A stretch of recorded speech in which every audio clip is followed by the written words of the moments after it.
you all for being with me today. I want to jump right in. Tell me, how did you all get involved with the art process, and what was the impetus for you jumping in and joining these teams and committees? I initially applied back in uh, early 2019 or second semester of 2020 to join the Black Scholar Working Group. Received the email from it was in our Friday notes, and I just applied. I wanted to join that primarily because this is year 10 for me at Noble, and over my time here, I've definitely been complicit in some of our policies, especially like done harm to our Black male students, myself as both a teacher, alumni counselor, and now a dean of students. I'm also a mom to two young Black boys, and I see them and their experiences at school. So it was really important for me to jump into that work for Noble. And from there, the recommendations for that led to recommendations about promotion, led to recommendations about a change to the Noble Code. And so I just kept wanting to continue in the work. And that's how I was able to apply and be a part of the other two teams, design teams. This is year 7 for me at Noble. And I've been an alumni counselor for 6 years now. I've seen my 2015s through a full 6-year grad rate that we look for on our college counseling teams. And I definitely know that there's lots of struggles that our alumni face, and a lot of them, some of them relate directly to the experiences that they had at Noble in relation to our student code of conduct or the expectations that we had of them. And I know that some of our alumni really struggle in certain areas in college regarding academics and social life. And so when the opportunity came up to join the academic operations design team in terms of, graduation and promotion requirements, I wanted to be sure that we had alumni voice there, alumni counselor voice there, so that we can ensure that we're bringing in what we are seeing on college campuses with our alums into that conversation around what is it that is going to prepare our alumni to be successful, whether that's college or whatever path they choose after Noble. Thank you for that. I sense just a sense of like wanting to give back, seeing a problem, jumping in, and wanting to like have your voice heard. And that's exactly what this process is I understand it was designed to do, to pull people out and say, hey, you have a place to put your voice, please bring it here. What was it like for you to sit in the room and hear the conversations and be a part of the conversations that you all had? You don't have to tell me exactly like what the conversations were. I know some of them might have been tougher than others, right? To say I was complicit in doing some of this, some of these things that we're trying to change. I'm sure that could have been an easy process to sit in. But like, what was it like for you to be in those rooms and to have your voice heard? It made me incredibly proud, to be very honest, because it wasn't just like we were seeing a problem and just sort of commiserating about the problem or like rehashing all the harm that was done. It was like, so we've done this. We've all played a role in that. So what are we going to do now to make it right? And so it was a lot of initial, just like kind of sharing of our experiences in the classroom, with our advisees, with talking to parents, and looking at also what our alumni said. We looked at a lot of feedback from our alumni, a lot of feedback from our parents. And it was also very illuminating on like, this isn't just a made up problem we see, but it was something that our families and our students also saw. And so there was a sense of pride to know like, we're going to take what they've said and do something about it. And I think that's what was exciting. It wasn't just, again, just us coming to the table and talking about the problem. It was like, this is the problem. How can we fix it? Which I think is just so noble of us. No pun intended there, but it is just like who we are at the core.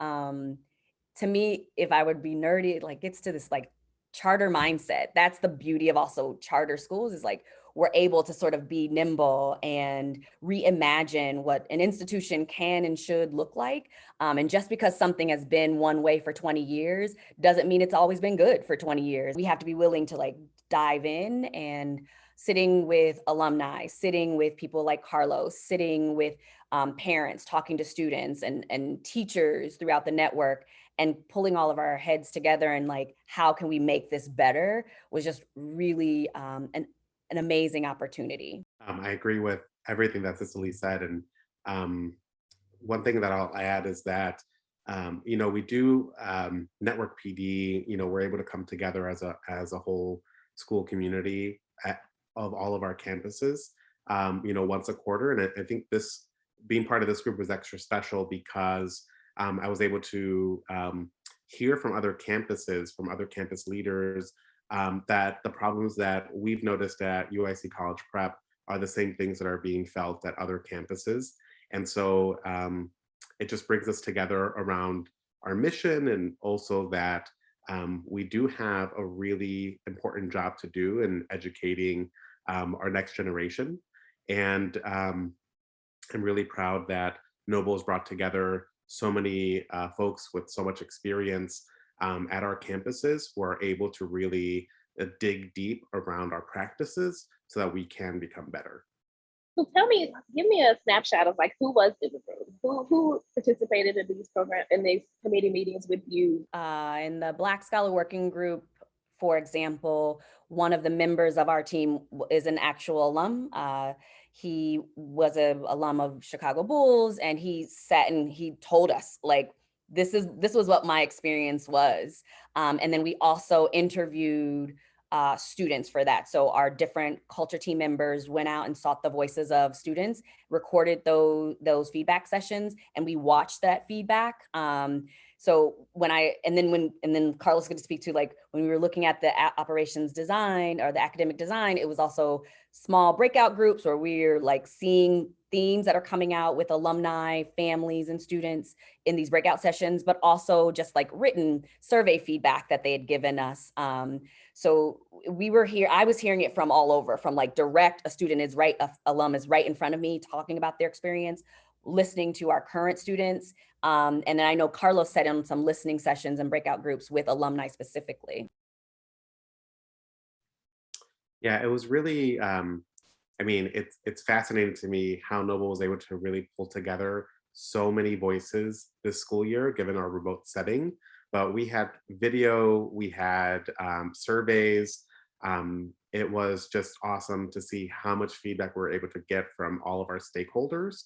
I, in particular, was able to sit in on two listening sessions, one for parents, where I served as a translator for our Spanish-speaking parents, and one with students. And so to get feedback on the proposals. And it was really great to be able to, in the moment, get feedback from those stakeholders, as opposed to waiting until the end of next school year to see how this worked for them, right? And so I think that parent voice is especially important for Noble. We know that our parents want, for example, college graduation, right? Which is why that's still something that's so big for us. And so I love hearing from our families who, with our academic operations design team, we're like, well, how is this going to help my child be successful in college, right? And how do I ensure that their experience isn't going to be any less robust and rigorous than they've experienced thus far at Noble? Yeah, it was a lot of accountability. Like, and I don't know what that would have been like for Carlos. It's just like the people who we serve telling us what they want and being like, nope, this isn't right yet. Nope, this isn't what we want, or you're heading in the right direction. It was, I think one of the most vulnerable is like maybe too strong of a word, but it was like an opportunity again for us to be held accountable to the policies and rules, if you will, that we've upheld, and then say like, here's our first at bat, and then getting that immediate feedback on like, yep, you're heading in the right direction, or yep, nope, not at all. So it was very, very powerful to hear. That gives me goosebumps. Like, I love to hear that so many people were able to at least stick a finger in it, right? Like put a little toe in the water and have their voice heard. And some people jumped all in head first, right?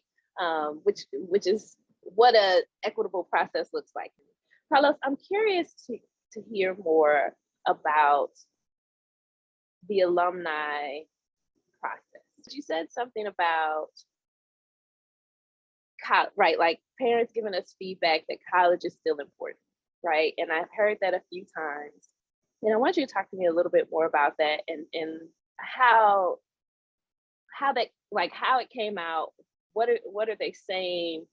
What did Noble decide to do with that? I just want to hear a little bit more about that. Sure. We know from parent surveys and these listening sessions that we've done over the year that our parents overwhelmingly choose Noble because we are college prep, right? Our families know, and I think we need to like give credit where credit is due. Like our families choose us because they know that a college education may be the best path for their child, right? And it's our job as an organization, as I'm on the college counseling team, like our job is to inform and provide good counseling so that our students know what their options are and they can choose what's best for them. But we know that overwhelmingly from surveys that our families want a college prep education, want something rigorous that's going to prepare them to be successful in college or whatever vocation they choose after high school. And so we see this from even after we had our proposal and we went to the parents, they wanted to know, how is this going to be rigorous for my students? How is this going to affect their college prospects if we're making changes where, around like community service and enrichment that have been, such a big part of Noble. They wanted to know, if these are not going to be graduation or promotion requirements, how are they going to look on college applications their senior year, right? And so it took a lot of listening and also just explaining to the families like where our thought process was, and then knowing that maybe we had to go back to the drawing board a little bit and make sure that we were refining what this proposal is to bring in that parent voice around, they want something that's going to prepare their kids for the future. I'm also curious about staff too. You came to this as staff, right? And I know there's lots of staff. When we're making policies, when we're making practices that we implement, everyone comes to this work with their own perspective, their own lens of how it happens, right? And so, yes, we take in lots of voice. Yes, we take in surveys and feedback, but ultimately it was the people in the room, right? Like with a few, like outside, I would say outside non-staff voices, but the majority were staff at Noble. And so I'm curious of, did you see an influence of what happened? What were their final results? Did it feel like a balanced result due to the feedback that you received from so many stakeholders? I think to say it's balanced, where we're creating something that I think everyone worked with the idea of like what's going to be best for students and families, like period. And I think what everyone in doing this work came to realize is that Noble had actually been designed to be really more for teachers and staff, like that the teachers and staff had an experience. And I think that especially when we were talking about redesigning what is no more the SCC, what is now the Noble Community Pact, that was definitely a better tool for teachers to believe they were managing their classes when in fact they were not managing their classes, or how they were managing their classes was really through fear. Like either getting the demerit or the fear of getting the demerit is what we believed would motivate kids to do a thing.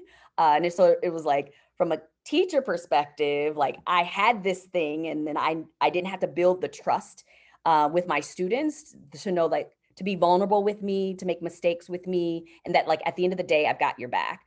And so I think this notion, it became very clear for people. It's like, this is going to be harder. This is going to put a lot more of the work on the adults to, again, build trust and relate and create like authentic relationships with our students to get them from A to Z.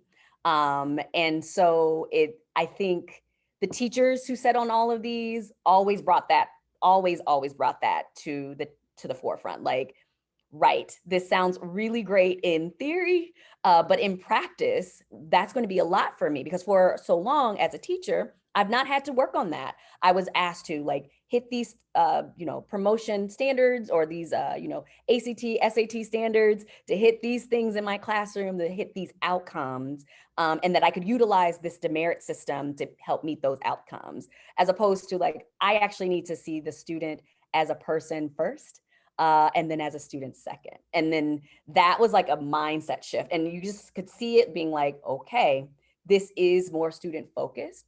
But I would say like on all the teams that I was on, we had teacher voice there every step of the way, being like, yep, this is going to be challenging, but at the end of the day, I know this is what's best for kids. And people realizing that sometimes what would be best for kids is not always easy for the adults, right? But we're the adults. And so some of that responsibility of like doing the hard work is on us. But I mean, all the teams I was on, there were social workers there were teachers there were deans, culture specialists there who could all just say like, all right, from this perspective, this is how I'm seeing it. Or as from this perspective, this is how I'm seeing it. So I would say like, there were voices that represented every group of Noble at each of the tables I was like, had a seat at. To have something that is teacher focused. And while we have great teachers at Noble, it does shift a little bit, like how we show up as adults in this space and how we show up as teachers. And I'm curious your thoughts, and Carlos, you could jump in here too. Did you all talk about hiring? Like, does this mean that some of the teachers that are here might not be able to manage well? Does this mean we hire differently at Noble? Right? Like, did you all have conversations about what it takes to help 1,400 staff members make the shift that you all were able to make over the months that you were able to grapple with this and tussle with it and work it out? I can speak specifically about the Noble Community Pact. And a lot of the teacher feedback was around, have we swung the pendulum too far in the other direction, that it's no longer attractive to be working here? Like, what's the difference between working at a Noble school where we're reimagining, our behavior management system versus another traditional CPS school? That also came up in like parent feedback when we talked in where Carlos and I were working about like, have we swung too far? We definitely talked about like people who came to Noble, and there were teacher feedback who would say like, I came to Noble because of this demerit system. And so now, and so you would have teachers who would say that, and they would also say, I've also never been taught on how to effectively manage a classroom. And so like, that's the work on us. Teachers are playing the game we set up for them. Here's the system, now execute with this system. And so now we have to create those new tools to also like get at the fear. If nothing else came up, is like teachers' fear and us asking each other really tough questions. Really great examples like around cell phones, and people really being afraid and asking like, what are you really afraid of? Is part of your fear the fear of like not having these rules for brown and black children? Because like rules like this don't exist at other places with our students' peers, right? And so why do our kids need, and these kids need these rules, but these other kids don't need these rules?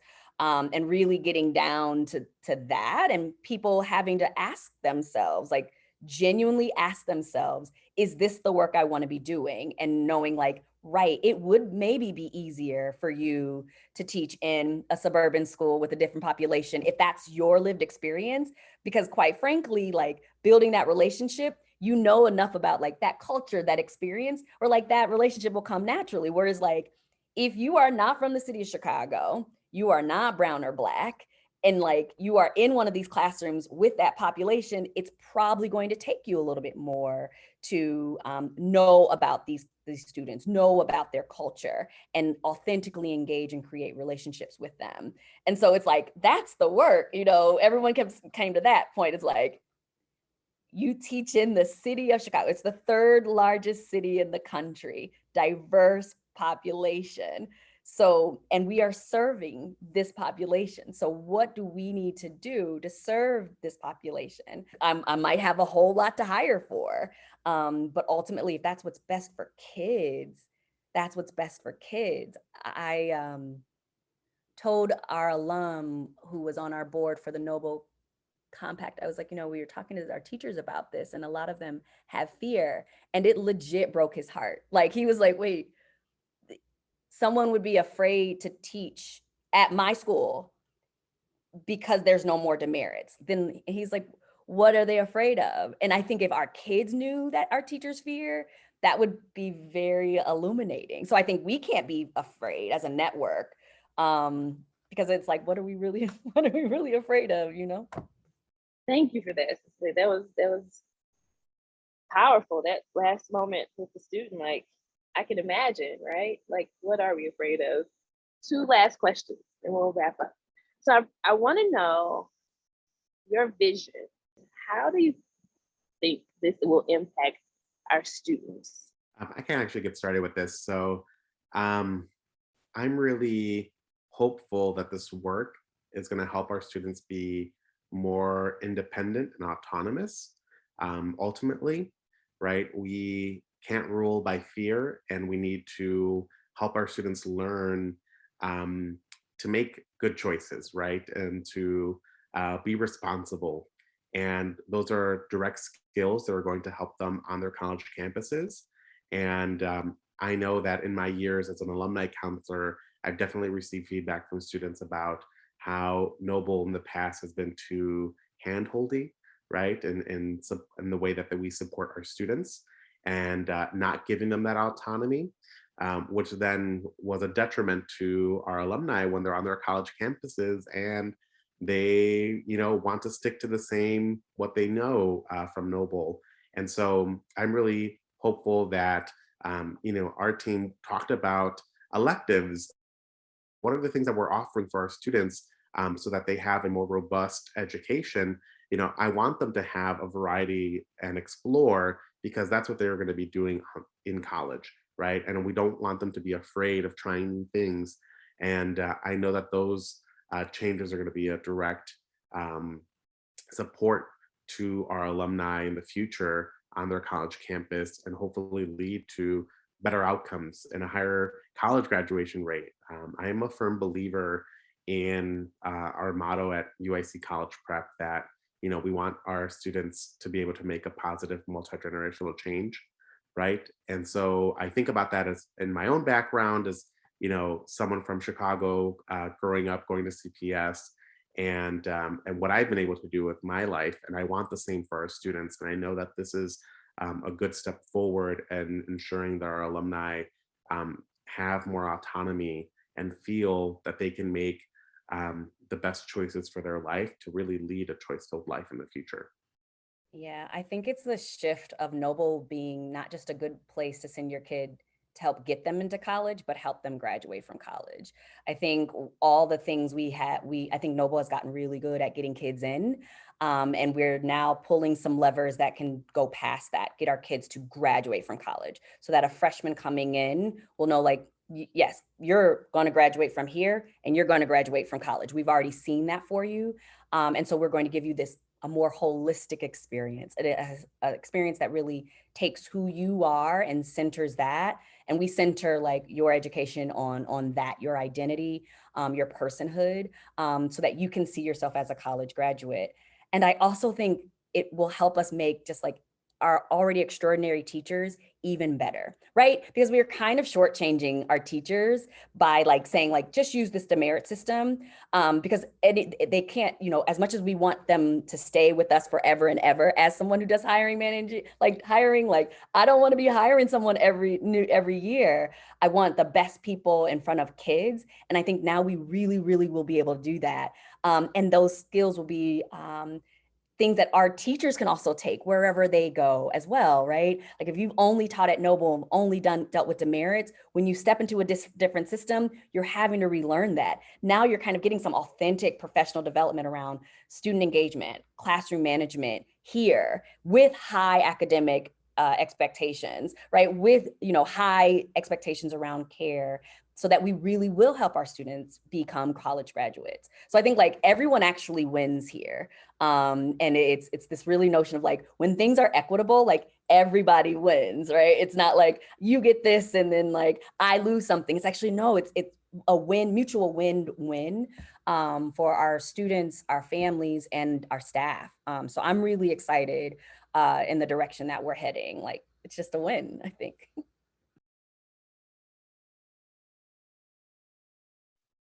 Awesome. Actually, I think that answers the next question that I had, which was how does this impact Noble's future overall, right? Like, so us as an organization.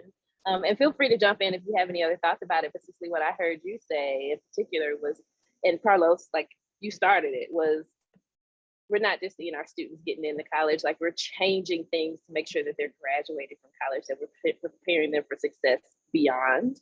And the other great thing is for our teachers, right? To have that classroom management piece, the professional development piece around it. The DOIs are going to be getting right, like everybody's going to grow and get some benefit from this. But if there's anything else that you all see as Noble's, the impact that this could have on Noble, or the impact that Noble can have outwardly.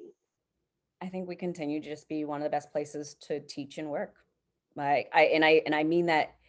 And I what's great is like Carlos and I, we've been around the network for a while. So we've seen like small incremental changes at Noble. And I think I can say for me, I continue to stay at Noble because we continue to try to figure out how to get better. And we are willing to like look at ourselves and our policies and who we are and what we say we stand for, and say like, is this still true?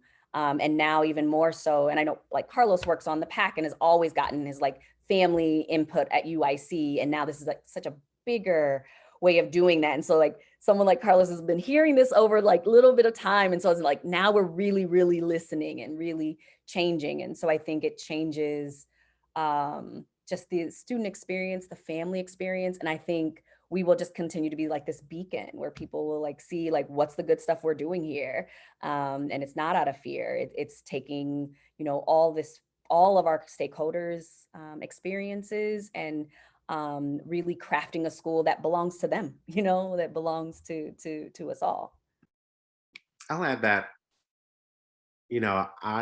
we've been at Noble for so long, Cicele and I, and I'm just really excited to continue to be here because things do change, right?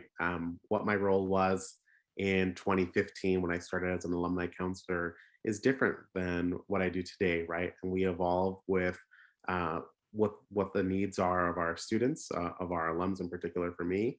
And I'm just really glad that we're at an organization that can make change in this way, right? And that we're taking the time to make that work happen. Well, I definitely appreciate you all's work, your intention, your effort, your energy around this. I am one also very excited to see what comes about. Definitely the sense of nerves that I think everybody's feeling to see how it actually plays out. And, there will be bumps along the way, we know that, but I applaud you all for putting in the time and effort to just say, hey, how can we be more student focused? How can we be better for our people? And that's invaluable. So thank you. Thank you for that. And with that, that's the end, folks. We'll wrap it up.